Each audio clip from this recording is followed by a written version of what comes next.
It's Google Plan only. Huh? Google Plan only. All right, so we're starting the September 18th CPA meeting. Does everybody get minutes and the packet of materials and stuff? Yeah. Great. Any questions, changes to the minutes from last month? Make a motion, we approve the minutes for our last meeting. Thank you. I'll second the motion. Thank you. Everybody okay? Great. Jamie, did you want to do budget review? Do you want to do it later? What do you want to do? Sure. Currently $52,000 in open space, $88,000 historic preservation, $101,000 affordable housing, $280,000 in reserve, and $1.4 million undesignated. But those don't include the appropriation request I was that was wondering that. just sent out to the city council. Okay. So there should be minus $256,000 from, which would zero out the historic preservation and take some from the undesignated. Okay. Great. So we have one proposal that we're going to talk about tonight, and it's the city's proposal for the Manhan Rail Trail improvements in the section of the rail trail behind the Pleasant Street mill buildings, basically from Ferry to Union. The requested amount is $400,000, and it's part of a larger $7.2 million project. How about this? Which, I figured we could do that at the end. Is that okay? Is that okay with everybody if we do the ordinance review at the end? Sorry, thank you.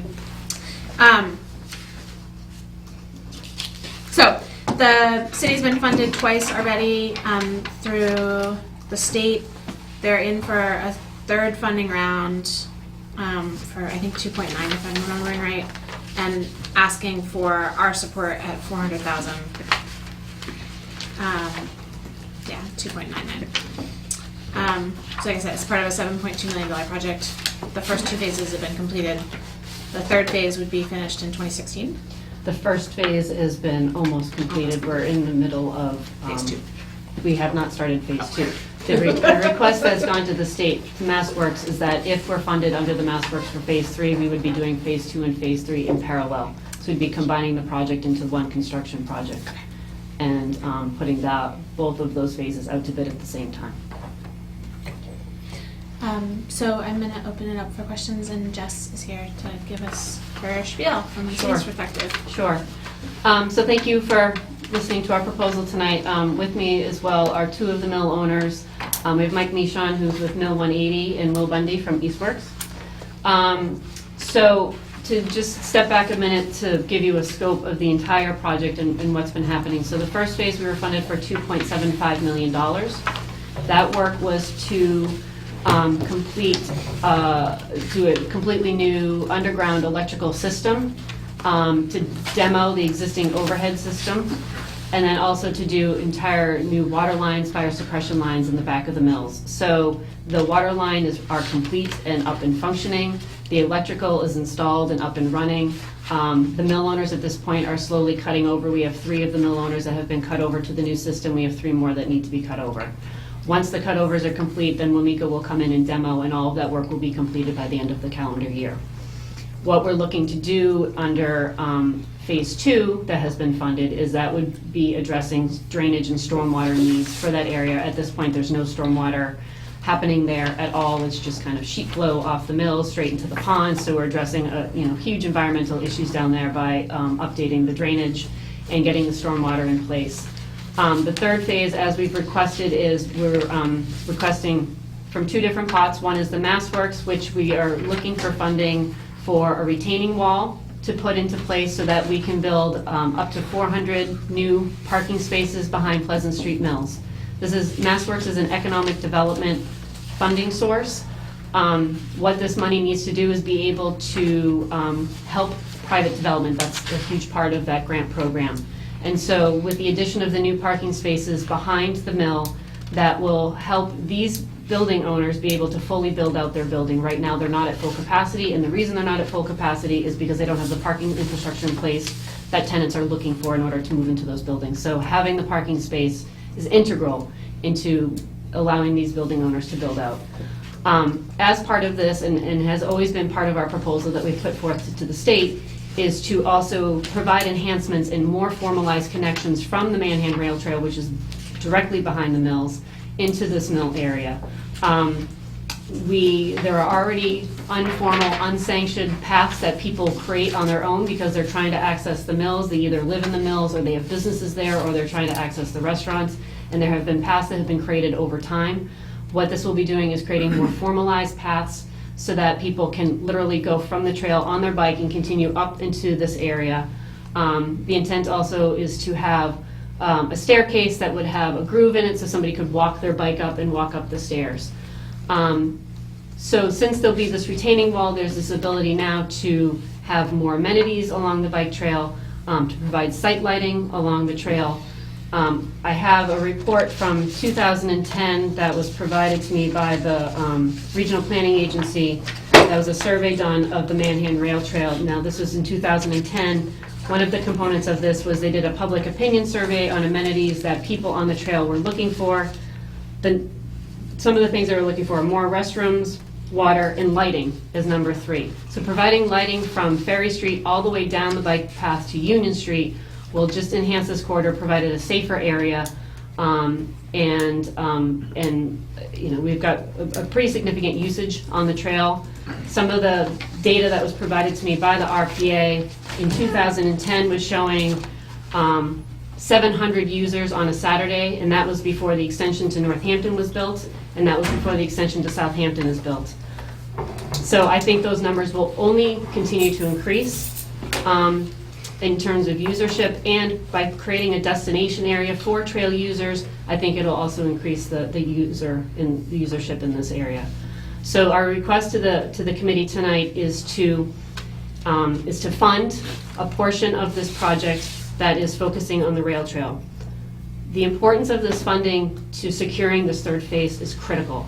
We have been told by the state that unless we put skin in the game, we will not get this project completed. If we do not get this project completed, we will have a half-completed project, and these mill owners will not have the ability to build out their buildings. So we are currently under review by the state at this point. I would ask, we can talk about timing after, I can leave it up for questions, but the timing for a decision from this committee is critical in terms of determining the future funding for this project. So that's the project in a nutshell, and I think, I'm sure you have lots of questions and details you want, but I think we'll just leave it at that in terms of the summary and answer any details that you have. Take it away, please. The first question that I have about, you know, I understand the enhancements, and I took a quick look at the pictures, what you're going to do, is I think there are problems now maintaining the rail trail as it is, okay? So my first concern is any enhancements that we put into the rail trail going through this, a great idea, lighted, you're gonna walk up and down all the time. Who's gonna pay for the for running the lights and the maintenance of that system, and the maintenance of the upgrades that are put into this? Is it going to increase the cost liability of the city when we put these enhancements in there? So you have a couple questions in there, so let me answer them one at a time. We've met with the Rail Trail Committee, and I think I'll turn it over to the mill owners for them to have a discussion about what the future maintenance would be, because we've had that discussion with the Rail Trail. But before we get there, the cost of the lighting, I can't imagine to be all that substantial. These are small footlights. We've done the boardwalk, this is a question that came up with the boardwalk, what was going to be the cost of the lighting of the boardwalk, and I think we determined it to be like $100 a year total for the boardwalk in terms of lighting. So I don't see the electricity of lighting the footlights to be substantial in terms of the electricity. Okay? Go ahead. All right. In terms of, those are the two key things, right? The maintenance and the lighting? Well, maintenance isn't just the light, you know, that you $100 worth of electricity. But as you're going down there, somebody whacks one of those things over, knocks it over, it gets broken. Okay, if you got a traffic area, all of a sudden you're adding something. The rail trail doesn't have lights now. You're adding a new component to about 3/4 of a mile. And when is it going to be the Parks Department that's going to have to keep this up and check the light bulbs every day? Well, right now, the Parks Department doesn't have maintenance of the rail trail as it is. Right now, it's the Manhan Committee, which Barbara chairs. So she can tell you about what level of maintenance they currently do on the trail. In terms of checking the light bulbs, I don't think we've gotten to that level of detail but there has been some discussions in terms of maintenance, and I don't know if you want to discuss what. Sure. I mean, Discuss. what we talked to the rail trail folks were, Will and I, and actually Jim also, hi Jim, how are you? Oh, hey, The mill owners were gonna get involved and actually participate in maintenance, between, grass cutting, any type of issues that would happen along, the areas that were abutting between, basically, well, it's almost from the Legion to Union Street. So we were gonna participate, because that's directly related to our investment as well.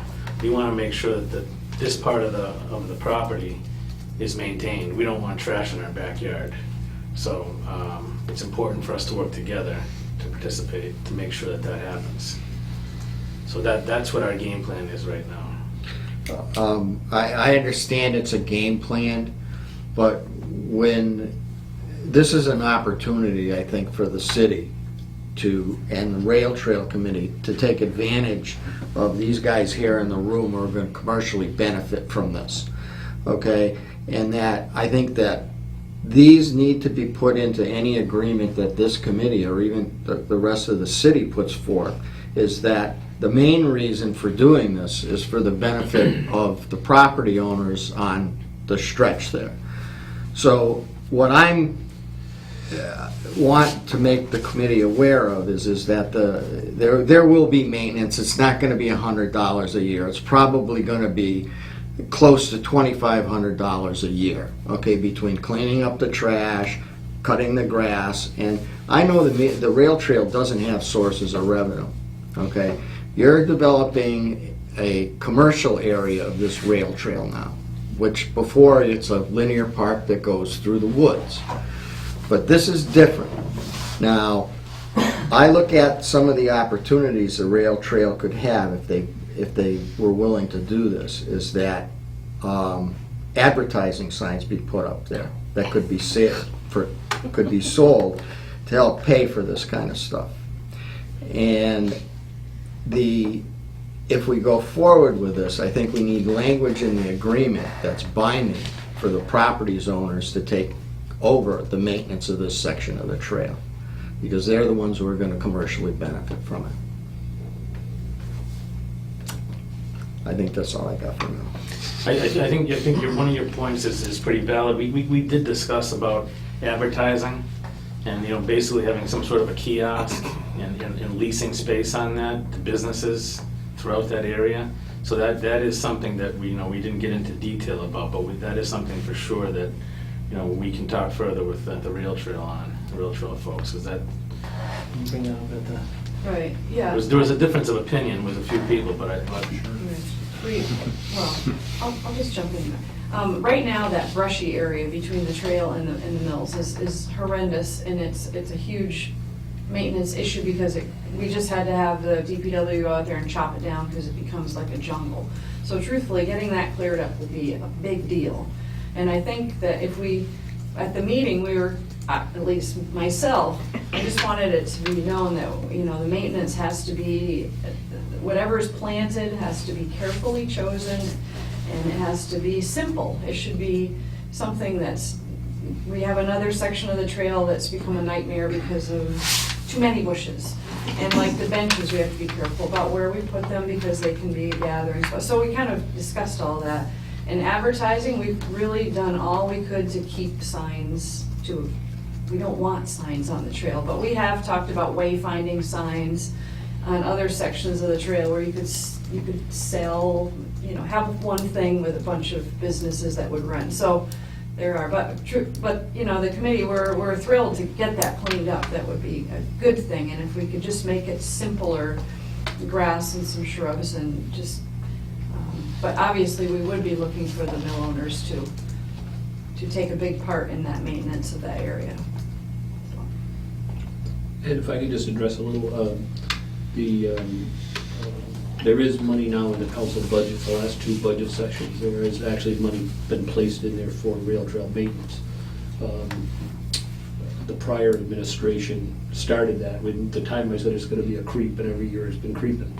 Because originally the rail trail committee was gonna do all the maintenance, that was the volunteers, but there is, I can't offhand, I don't have my budget with me, but I was gonna say 2,500. Oh, where did I get that number from? So, you know what I'm saying, there is something, now whether, you know, again, I agree with you, there is and to that, the footlights, Jessica, are they? They're over there. They're overhead? Yeah. But don't they turn into footlights after we get toward past Putnam Court? I don't think so. They're still overhead? Yeah, they're LEDs, yeah. Because I would be more worried about vandalism on footlights, you know, in other words, if something was low or, you're not really got, other than the people that live in the mills themselves, you're not really going through, that section doesn't really go through neighborhoods, it's all the back of business, or It's the like back of businesses, yep. Richard parade place Fuel and the and- fuel, so yep, it's and- not really an issue for the residents, other than the ones that live in the mill.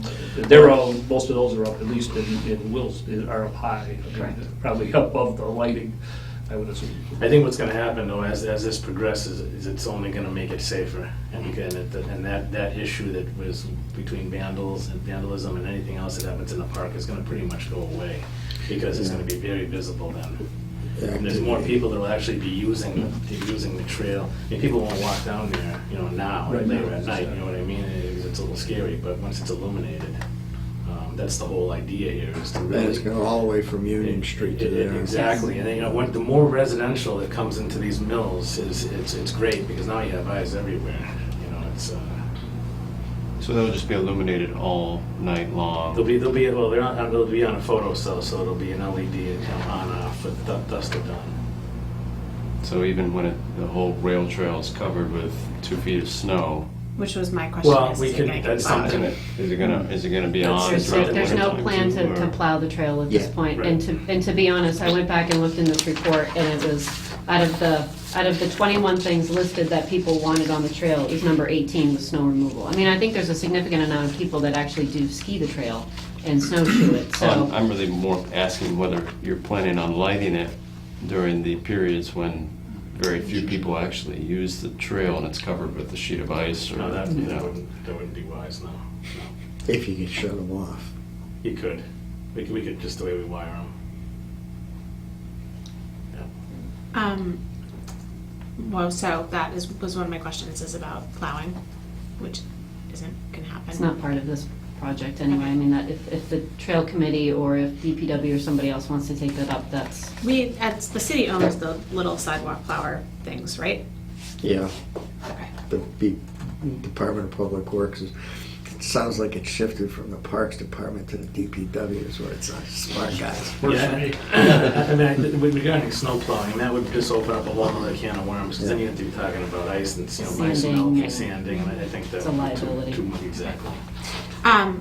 With if they are gonna be overhead lights instead of the footlights, are you considering dark skies best practices? Oh, yeah. Okay.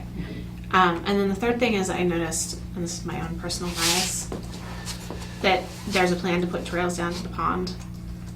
Pond's sort of disgusting. So do you really think that people are gonna go well, down we have, there? part of the phase 2 is to do drainage, and one of the parts of the plan is we need to, well, we have some wetlands that we have to replicate because we're gonna be filling them in, so we need to replicate them, but they're also gonna be basins for the stormwater.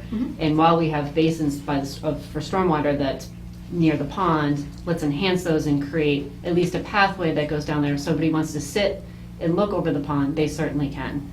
And just because the pond's disgusting now doesn't mean that and I don't think it is personally, but, you know, we could be putting plans together that not only look at Nashawanic Pond and the health of that pond, but all 3 of the ponds that we have in Easthampton, and they should be a priority to be looking at all 3 of those ponds, is my personal opinion, but. And just on another level, access down that way is gonna change who's down there, because right now, Mhm. what it is it's a hangout. yeah, I know. Filming it on a completely different level. So Yeah. again, the visibility and the more of a sense of it being public Mhm. is going to change a lot of how the feel is down there. You know, when I first came to look at this building, my building, in 2008, that was the first thing that really got my eye. Not only the view from the mountain range, you know, from Mount Tom, but the pond and the asset with the bike trail and everything else. And the big picture really was, you know, even the pump house down there. I was originally going to take the pump house with the deed of my property. My attorneys talked me out of it because of the contamination of at one point in the pond. But really, that's a perfect place for a paddle boat rental, tackle place, you know, rental type of that, you know, for that. Even going as far as, you know, down the road now, this won't stop here after this. You know, even aerating, putting fountains in the pond, like golf courses. You know, once you start getting aeration in there, you get oxygen in there, it's going to completely change the pond.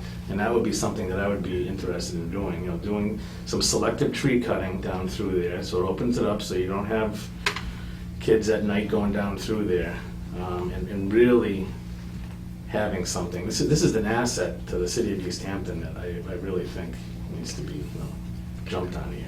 It's Jessica, has there ever been a study on that pond? I mean, I know because of the old mills, there's always been the talk that there could be contamination in there, right? You know, I mean, the nickname of it is perfume pond. I know.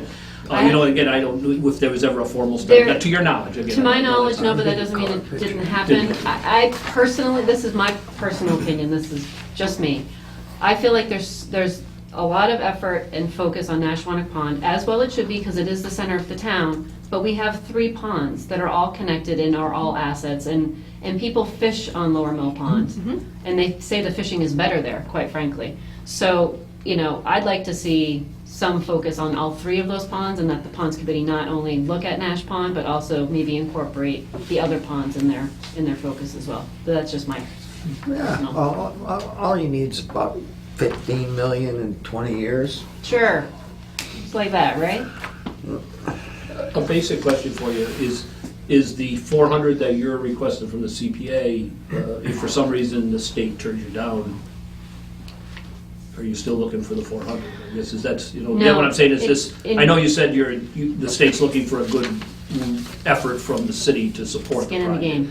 Right, so, but I guess what I'm saying is if we started down the road and for some reason the state, you know, finds out, you know, like they don't have enough money or something and they turn your grant down, what would your opinion be of the 400? There probably wouldn't be much that we could do with the 400 without having the rest of the project supported, but I wouldn't want to say no until I talked to our engineering consultants and got a sense of, so. And who from the state is saying they need more skin in the game? MassWorks, the director of the program, and Greg Bielecki, who's the secretary of the Executive Office of Housing and Economic Development. So, yeah, it's a pretty. If you think about it, it's a pretty big number. The overall project, you know, this is kind of a once in a lifetime. All the correct politicians and the correct parties have aligned for this project, you know, to be for the city of Easthampton. I mean, I know that the number is big in terms of CPA, but if you look at it in terms of the entire project cost, it's a small percentage Well, of the entire That's kind of what I project. was saying. Yeah, it's a small To percentage. just put 400 in and not Sure. have much done wouldn't make Sure. sense to me, but, you know, if it's Sure. part of a larger pie. Right. Is the mill owners, obviously you guys put a lot of money into your individual properties. Is there any direct funding for the back? I mean, the city, I mean, this would be just what you ever volunteer to mow or whatever, that type of thing, that would be your contribution? Correct. The mill owners upfronted the pre-design costs for this project, so they collectively paid for all of the engineering and the design for It's this like project. 165 or something. It's actually a lot more than that. Okay. That's, you know, It's crept over time. Yeah. I mean, what we really did is we got this project shovel ready, and then we Partnered. partnered up with the city to do this and got people involved that would, it was just, it's perfect timing. I'd just like that info, is that if this were to move forward, those are some questions. Sure. Is this it probably is clear in the photo or in the thing, and I'm just not remembering right, but is this shifting all of the parking away from the Pleasant Street side to behind the No, buildings? Eastworks will still have their parking in the Okay. front, and the rest, Jim doesn't have frontage on Pleasant Street, but Mike has some. Yeah. Some, and you also have other plans, right, for the front? Yeah. With Yeah, I'm parking. gonna add more parking in the front of my building as well, but, you know, the reality here, unfortunately, is we have, all of us together, we have about 1,200,000 square feet of mill building here in Easthampton, and if we were gonna go by today's standards, we would not even be close to have enough parking, even with this additional parking. So it's really critical to make this happen all the way around for all of us. Yeah, it doesn't take as much room to park a bicycle, right? Well, That's that's part of- the part of it. I mean, it's really, that's what we really like to see, you know, and we have that happening now. I mean, people in my building that are biking back and forth to Northampton, you know, so it's a great thing. And are there, this may be too much into the weeds, but if the access points off the bike path are coming now through a parking lot, is that in We have consideration in the design phase to make it bike safe?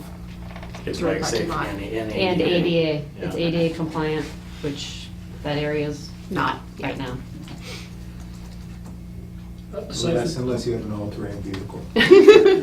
All-terrain wheelchair? Yeah. Yeah. Aside from the photos, Jess, I know there was a lot from Levesque, the surveyor, I was going through numbers, and that is, and it said something about the design, is there gonna be at some point, obviously, there's gonna be a formal design, do we have that yet, or? I have something that is almost there, but is not been finalized. Like, ready for?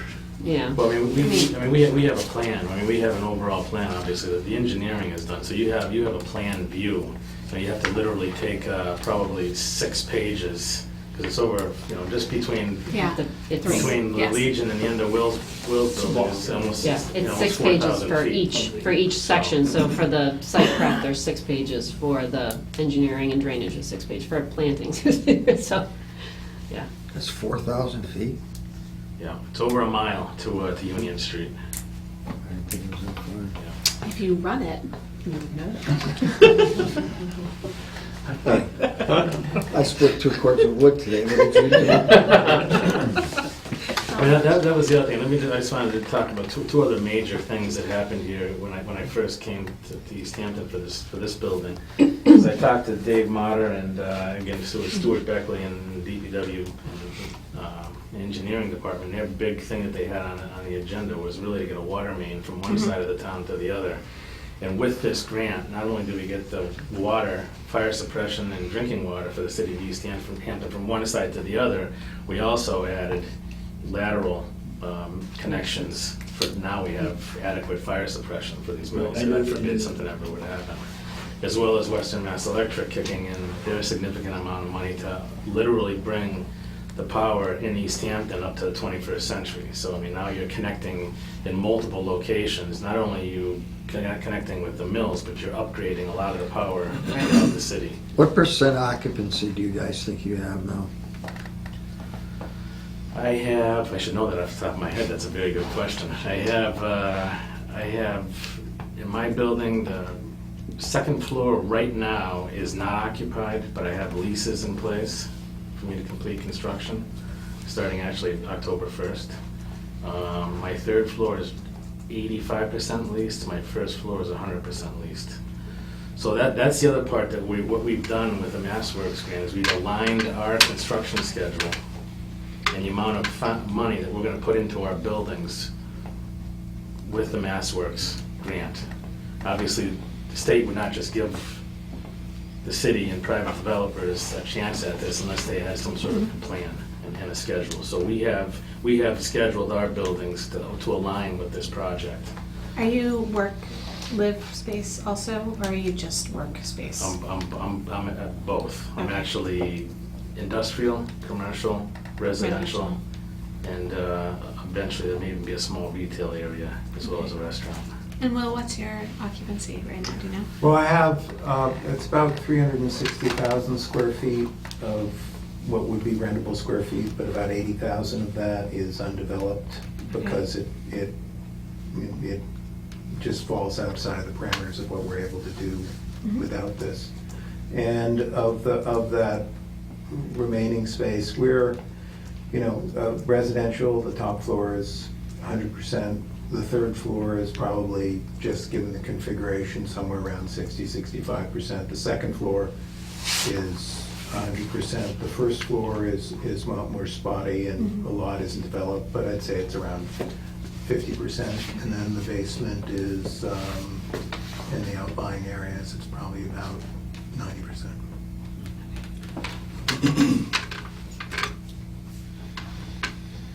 And I'm sorry, I don't know who you are.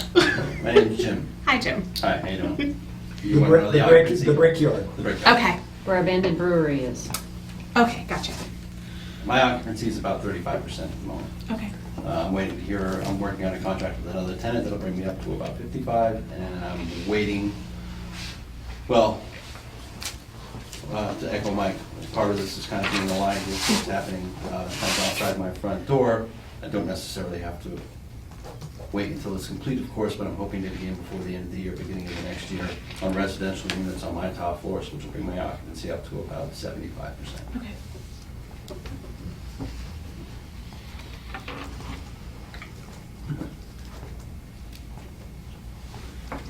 I have to personally sort of echo a little bit of Ed's maintenance concern in that, this is, I love the trail, and it's a huge asset for the city. And we don't really know what the economy is going to look like 5 or 10 years down the road. So will it look any, better to have overhead lights that are decrepit and damaged than it does now? Or, if we are somehow unable to keep the maintenance up on the trail, I wonder if it'll be an eyesore if we're not able to keep the maintenance up. So that's, I just have to kind of echo a little bit of the concern, because we don't really know on some level what things will look like 10 years from now. So there is a little bit of stroking and reassurance, I think, that the committee needs on the maintenance front, or at least from my perspective. I think, we didn't really get into this in detail. I don't want to speak out of line here, but I think, one of the really simple things to do here is to really, whether it's through the city or however we do this, is come up with an insurance policy with a company that's going to insure this area.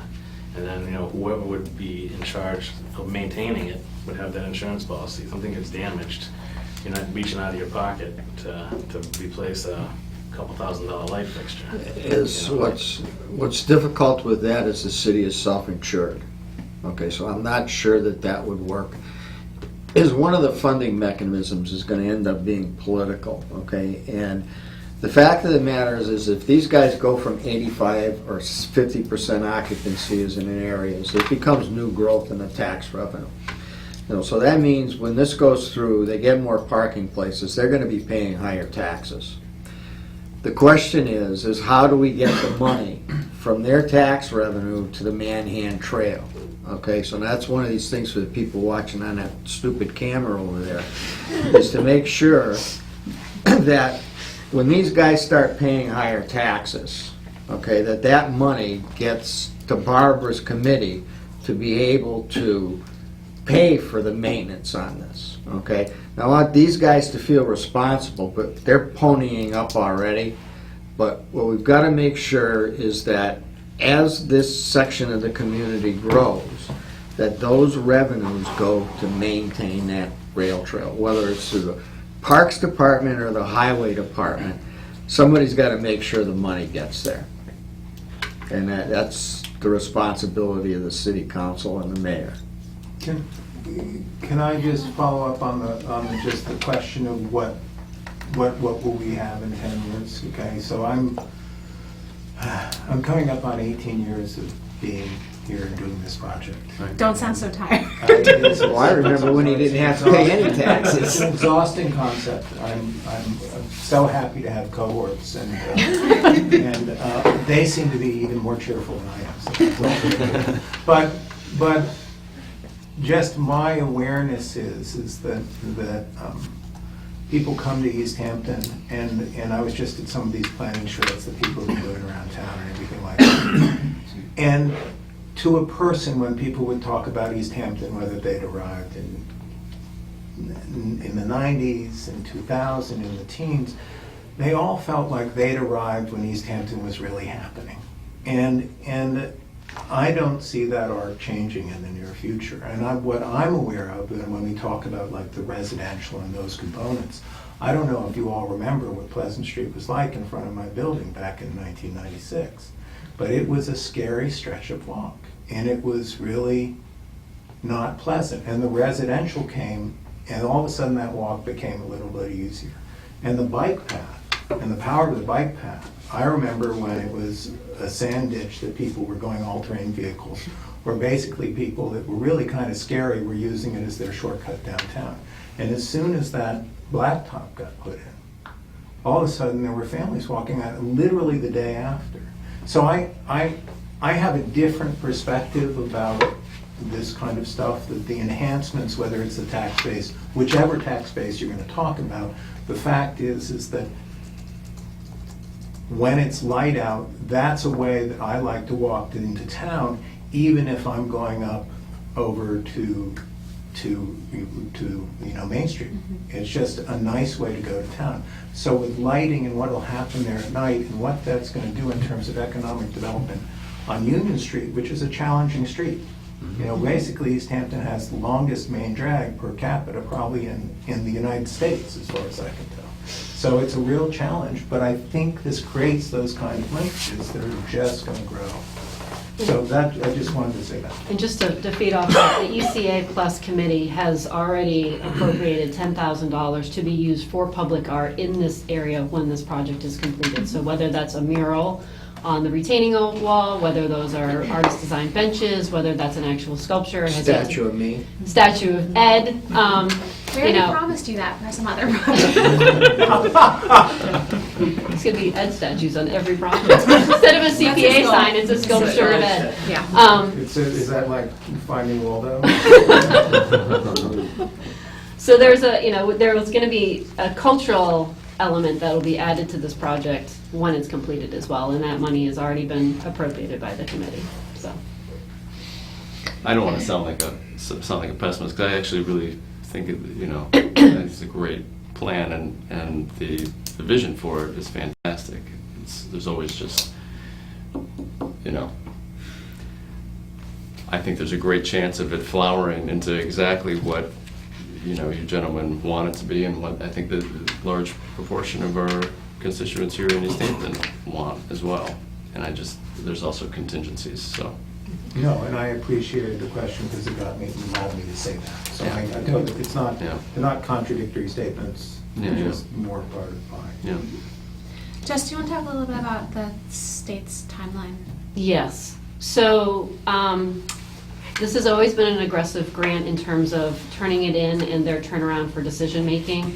They're going to be particularly aggressive this year because it's an election year, and they want to get these awards out before election day, and probably much earlier than that. The first round we heard on October 1st. Last year we didn't hear till almost December. This year they're going to be closer to that October 1st announcement date. I know that the committee does not like to make decisions in one meeting, and I fully respect that. What I'd like to ask, though, is similar to what the committee did with 15 Cottage Street, in where you earmarked an appropriation to show that good faith effort by the local municipality, so that I can go back to the state finances and say, I have the local match, or I have an earmark for a local match. And then if and when the grant comes through, then we can continue with the appropriation process. It would help me tremendously if the committee is supportive of this project, to at least have some commitment that I can go to the state funders and say, I have a local match. Because I was told yesterday, when I spoke with the program manager yesterday, that this year it's an extremely competitive year. And she really made it clear that unless that local match was in place, there was probably not going to be room at the table for us. So So that's. you need that commitment from us and the city council? No, what I'm asking is similar to 15 Cottage, and I think that you made an earmark, you made a motion to earmark the money, And then once Arch Street Development had their other financing, they came back to the committee and finished the appropriation process, and then you would vote the appropriation through. I don't remember how we did that exactly. So the summation of that is we need to make that appropriation, that earmark today at this meeting, because the October meeting is too late if they're coming out with awards in 2 weeks. Also, I may not be here in October, and I know that would sadden all of you terribly, which means you guys have to deal with it. So, I'm just trying to think this through. I wish like the finance people were here, but is what we have $1.4 million in undesignated funds. So what we would need to do is to make a set aside of $400,000 from that. So that's what the motion would have to be, would be to set aside $400,000 from the undesignated fund. And this application is what, under open space? Recreation. Because it's improvements to an existing recreation. Yeah, but that's still the same as open space, isn't it? That's the same. If you want it to be. Yeah. So we would have to request that $400,000 from undesignated be moved to open space for. Jamie knows better than I do. You can just, when 15 Cottage Street came around, there was no, the finance treasury did not physically move any money. The committee made a motion that was binding on the committee itself to sort of keep that money set aside until Arch Street came back. There was no appropriation through the mayor and the city council and the rest of that. And you can appropriate directly out of the undesignated fund to whatever project. You don't have to move it from the undesignated to the open space and then to the project. Or alternatively, you could just vote to appropriate the money. Ouch. I think Dan's head might explode. I know this. I haven't said anything. What are folks' comfort level with earmarking? I don't have an issue with it. Just one question on Jamie. Do you know, like, of the just for figures, there's $1.4 million in undesignated. Yes. And this would have to come out, I think, undesignated, obviously. Do you remember how much the town hall, the 256? That wasn't all coming from. No, 88 came out. 88 was coming from the historic, which Yeah, would you zeroed out the which would wipe Zeroed that out, out. yeah, you zeroed out the So historic. that would be about 150,000 coming out of the undesignated. So undesignated is like It's over. 1.3 now, roughly. Right, you said 1.4, so if we took, So if we committed 4, and then we were talking a little under 200,000, so we'd have still a little over 800,000, I would think, in undesignated. And it's not, I mean, it's committed in our minds. Yeah. It's not committed yet. You're not appropriating it. Right. Finance isn't dealing with it. It's just earmarked that we're not going to spend it before the end of the year. Yes, sir. Don't we have like 20 grand that's still out there for the rail trail house? Yes, we looked into that. So, Basically, there's an easement with Western Mass Electric Company for the part of the trail that goes along what's the Coleman Road, Or was it the Northampton the park, connection? the Audubon Society. Oh, Arcadia. Arcadia. And so on that part of the trail, we're using the Western Mass Electric power lines. We don't actually own that land, that we have a agreement with them to use it. And we are supposed to get as-built drawings to them that show the easement, where the trail is, and what parts they're letting us use and what parts of the rest theirs.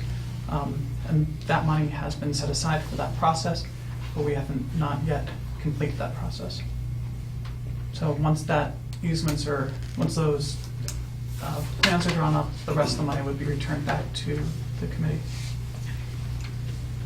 Yes, accurate. You too? Yeah. Is that going to happen sometime? Yes, soon? it's on the list. Yes, Jamie checked in with Wayne Fiden because it was before my time, so. Yeah, I mean, it's been on the books for a while. Yeah, so she checked in with Wayne and, Okay. and figured out what the story was, and we had some discussions with Wayne at some point, or I did, about trying to do it together jointly to try to save money, but they're not ready to move forward in their process yet, so I think, given that, we may just go ahead and do it on our own, rather than wait for Northampton to be ready to move forward. Gotcha. And Jamie, you don't think it's gonna take the whole 20, right? No, I think it's a short segment of the. Yeah. And there are of the trail. as-built that have to be And, designed, right?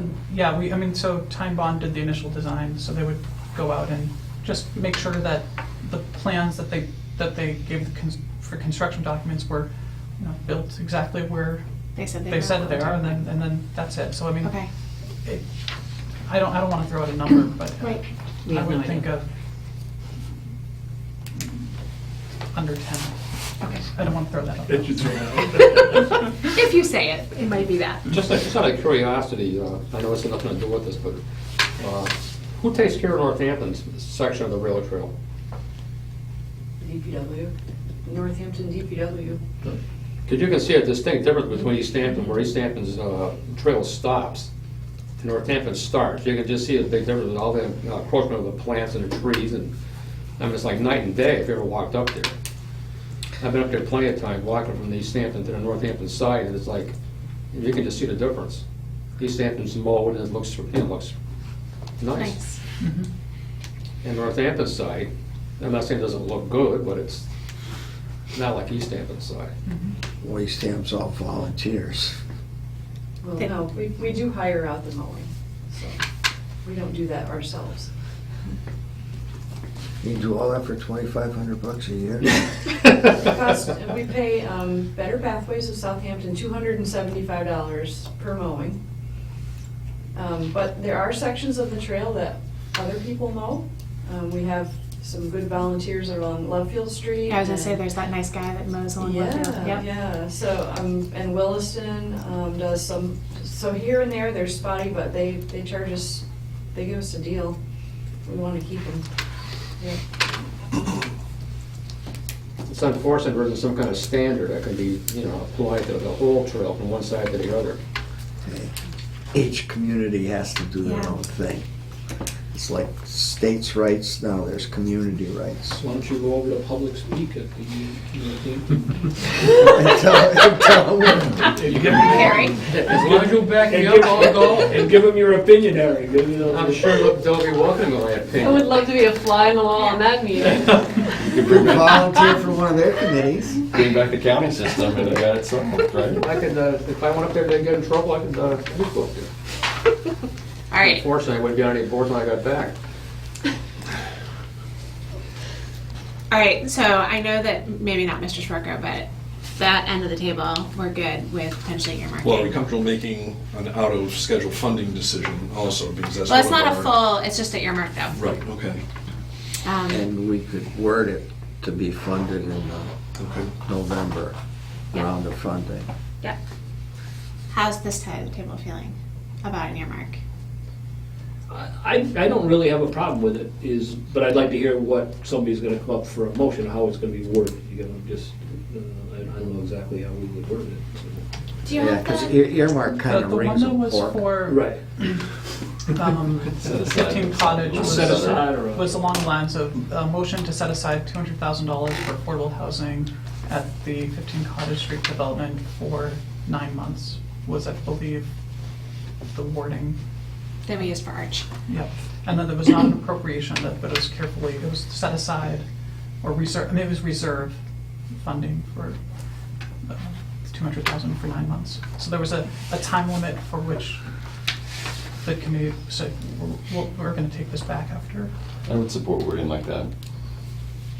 Okay. So if we said something like, Well, we could make it pending the round of grants, is because there's a deadline on the grant, right? So if the grant doesn't come through, then we don't have to do anything.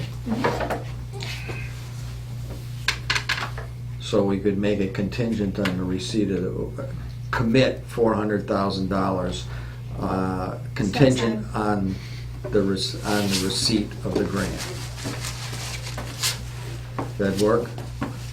Yes, and I think we want to say set aside rather than commit, right? I mean, the intent is that you're not forwarding this appropriation to the mayor, so, Right.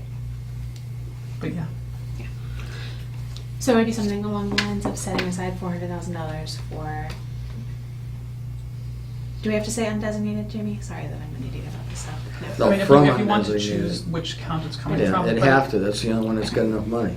um, Do you typically, In We your we do motions? in the appropriations, You do. yeah, yeah. Well, when we appropriate. Or we forget and then I get a reminder notice that we forgot to say. What was the word we wanted to use, set aside? Set aside. Okay, I move that the committee set aside $400,000 pending the receipt of the Mass PERT grant for the purpose of improvements to the Manhan Rail Trail from Ferry Street to Union Street. Everybody good with the motion? I'll second the motion. Thank you. Everybody in favor? Aye. Okay, just one discussion. Yes. I would definitely support it, assuming that we could ask some of the questions that Ed brought up to like what, if you're gonna develop a maintenance type, a little more formal maintenance plan, if we could get just a informal agreement that you guys will work on that between now and Sure. when the grant is out to, Sure. so that we have between a now little and we bit come of. back for the appropriation request? And I what- mean, I don't have, it doesn't have to be in writing, just, I mean, I take. Just more details on what a We know maintenance where to plan might find be. them, you know, so. Yeah. Basically, you have two more grillings. You have to go through the grilling when we actually appropriate the money in November, and then you'll have to go through the grilling when you go to the city council. Just no steal. And I would like to see drawings before that kind of meeting. I don't care if they're electronics, but, you know, complete, Sure. what the real plan views or how far they Sure. are. Before we actually. Just so we can Yeah. look at it. I don't need to I print can- out I can- 500 copies. They're available now. Yeah, I can send you a PDF of the plans that were submitted with the grant, if that would be That'd awesome. helpful. Yeah. Please. It's lengthy though, just be That's prepared, fine. it's not just one Just sheet. send it as a PDF. Okay. Okay, so we're good with the motion right now. Ed's made the motion, Jay seconded it. All in We've had, favor? yep, all in favor? Aye. Great. Good, thanks everybody. Thank you. Welcome. Do you have Thank that you. motion, Jamie, the way it's written? Do you want me to read it back to you? Sure. Let's see how it came out.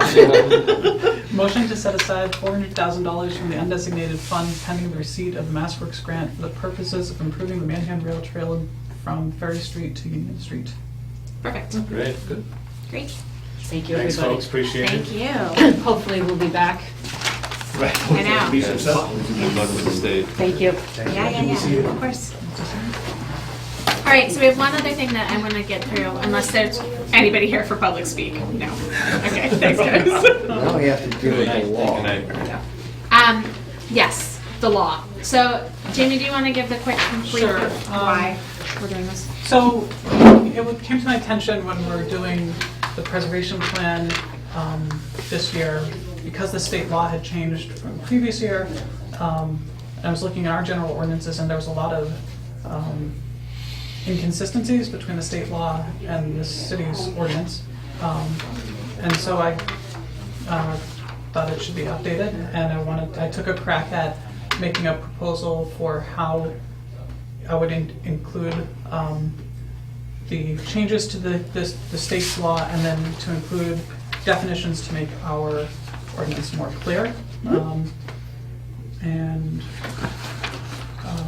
The one thing I had a question about, and this is, is it because it now complies with the state law, is around, I'm excited about it, if a committee fails to make an appointment within 90 days. That actually is not in You're saying that? that was the only thing that was in my Okay. sort of, because I've been looking at the committee membership for a while now, and we do not have an appointment from the historical commission. It's now been going on like 18 months that we haven't had an Yes, appointment. and we've asked them multiple times.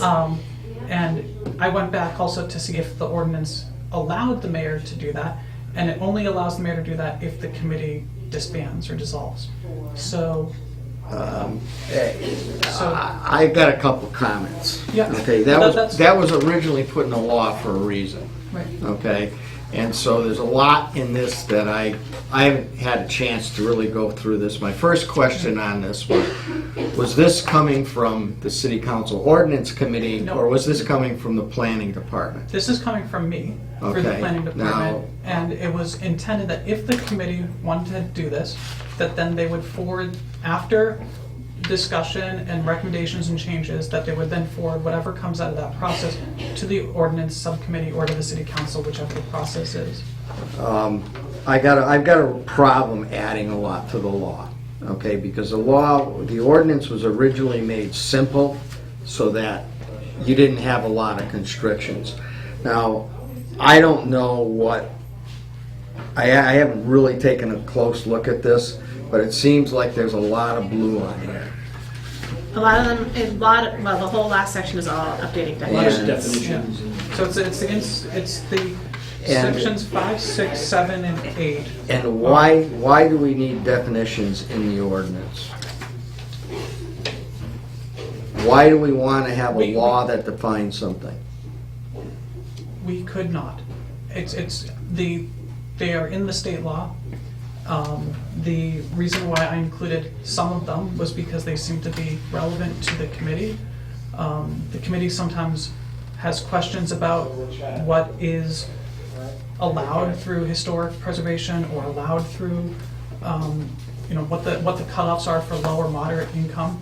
And rather than looking to the state law every time, we could look to the city's ordinance. It doesn't, it's a repeat of what's in the state law.